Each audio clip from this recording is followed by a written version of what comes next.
straightanswerflorida.org.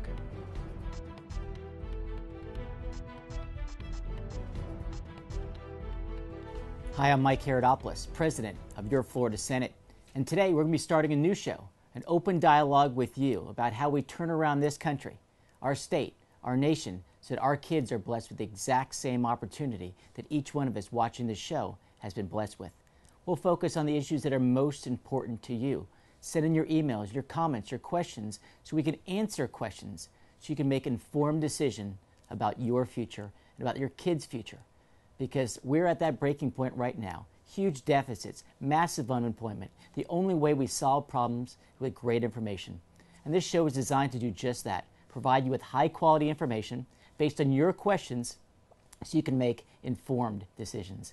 And so today we're going to be discussing national issues, state issues, world issues, and making sure we reach just your issues in the coming weeks.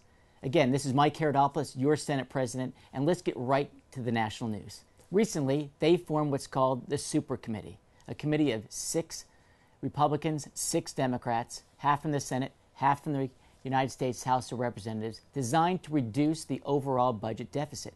Their task was quite simple. Over the next 10 years, reduce the deficit by roughly $1.2 trillion. Again, it's a lot of money, but nothing compared to the amount of money they spend in Washington. Sadly, the Super Committee was a super failure. They could not reach compromise, and we're still in the same quagmire we were in just a few months ago. Our overall debt currently stands at $15 trillion. That means we put on the credit card what we don't have, and future generations will not only have to pay off that sum, but the interest that's accumulated over the next few years. And so as we face the 2012 elections, will we keep on the current road with President Obama and the current Congress, or will we go in a new direction and a new way for the United States of America? Beyond that, we've heard some creative plans. One of those creative plans has come from a congressman right here in Florida. His name is Connie Mack. He's come up with what's called the Penny Plan. The Penny Plan is kind of simple. Every year, Washington, D.C. will spend 1% less than what they spent in the previous years. And if you do that for 6 consecutive years, you'll actually have a balanced budget. And if you hold down the spending at that point to no more than 18% of the GNP, the GNP is just a simple word for the total size of the economy.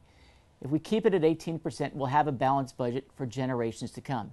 It would mean some tough calls over the next 6 years, but it is a way to lead us towards a balanced budget, and that's why a lot of people in the United States House of Representatives, primarily Republicans, are following the Penny Plan pushed forward by Congressman Mack. Well, a lot of people say, what is $15 trillion? It is an astronomical sum, roughly the size of our entire economy today. And of the money they spend up in Washington, D.C., just to give you an idea, this is where they're at. 81% of what they spend is what we call mandated programs. This means Medicare, Social Security, and programs such as defense. And with that, it means only 19 cents out of every dollar is actually at the discretion of Congress. They've almost spent their entire paycheck on items that they have really no say over. Or to give another perspective on how upside down Washington is, of their budget this year, when they spend $1, of that $1, they're going to be borrowing 41 cents. 41 cents. That means that only 59 cents is covered, and we're putting the rest on the credit card that's already run up a $15 trillion bill. That's why it's so important, as we've already seen in places like Greece, in places like Spain, in places like Portugal. They've experienced what we could experience if we don't get on our game real soon. So with all of this borrowing, meaning $15 trillion owed to people, and more nations around the world struggling, it means it's simply harder for governments to borrow money. And when it's harder for governments to borrow money, that means higher interest rates that governments have to pay in order to pay off their old debt called bonds.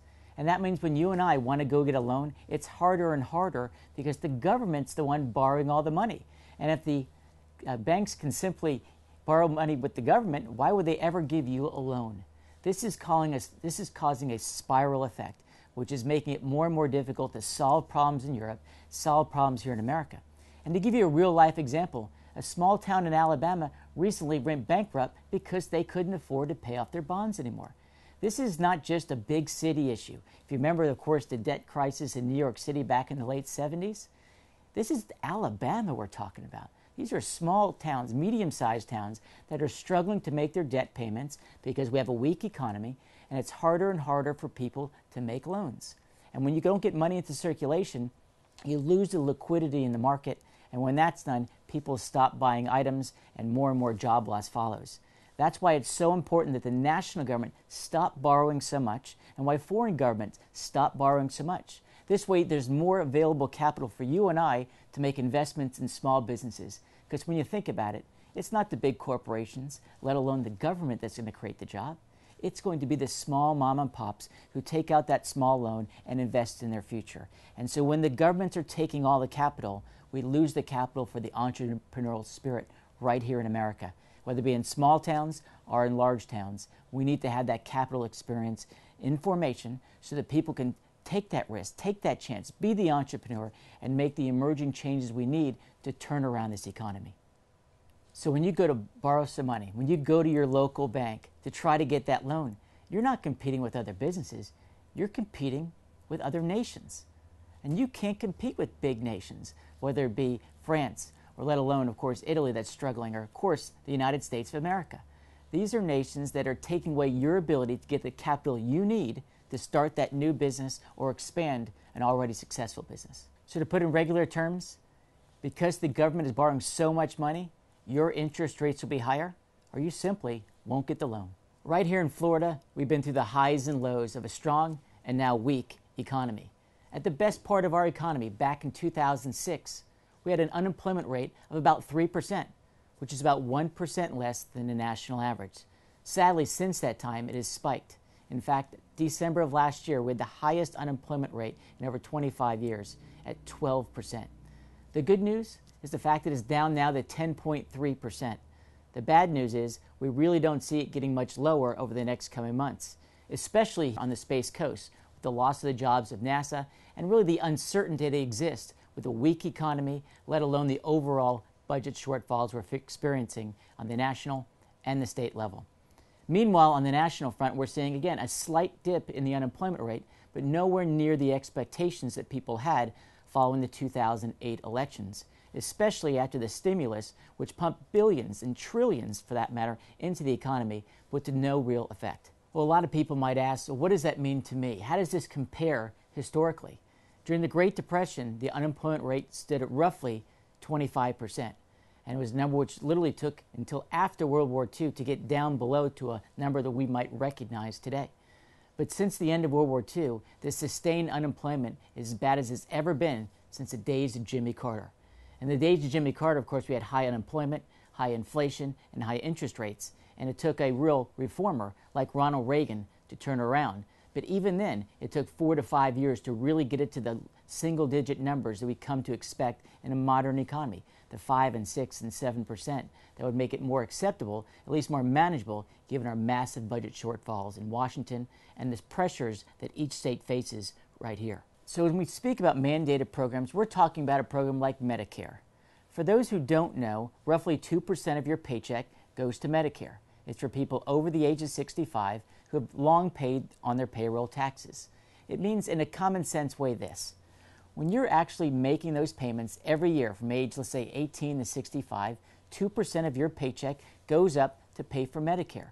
And what Medicare is a little bit lower cost insurance, health insurance, when you turn 65. It's a generational compact.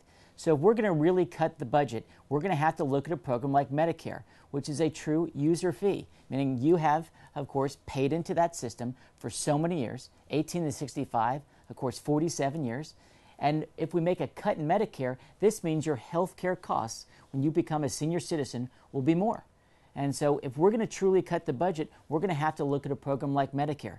It's a mandated program. You've actually directly paid for it in all your working years. And to make the cuts necessary to balance this budget, we're going to have to make adjustments there. And are we going to do it in a smart way? Or are we going to play politics with it? We'll have to see what Washington, D.C. does. But let's hope they respect the generational contract and respect where we need to go, but make sure that people have flexibility in a common sense way so we can solve this problem and not just playing political football. So with Medicare, it is a cost that is uncertain. We don't know what's going to cost year in and year out. But what is certain is that when the bill comes into the mail to the federal government, which you and I, the taxpayer, must pay for, the bill's got to be paid. And we've seen in recent years, those bills are going up in price a heck of a lot more than inflation. And that's why Medicare is so difficult to think long term. And we know if we don't bring some cost controls into place, that they will be the program that will bankrupt America. And so, believe it or not, Social Security is actually a more stable program because it can be controlled by the cost of living adjustment, oftentimes a COLA. And this might increase at 1 or 2% a year, but at least you know the set costs. Medicare is so difficult because you don't know the set costs year in and year out. And as we've all experienced, healthcare costs are radically growing in contrast with the overall economy.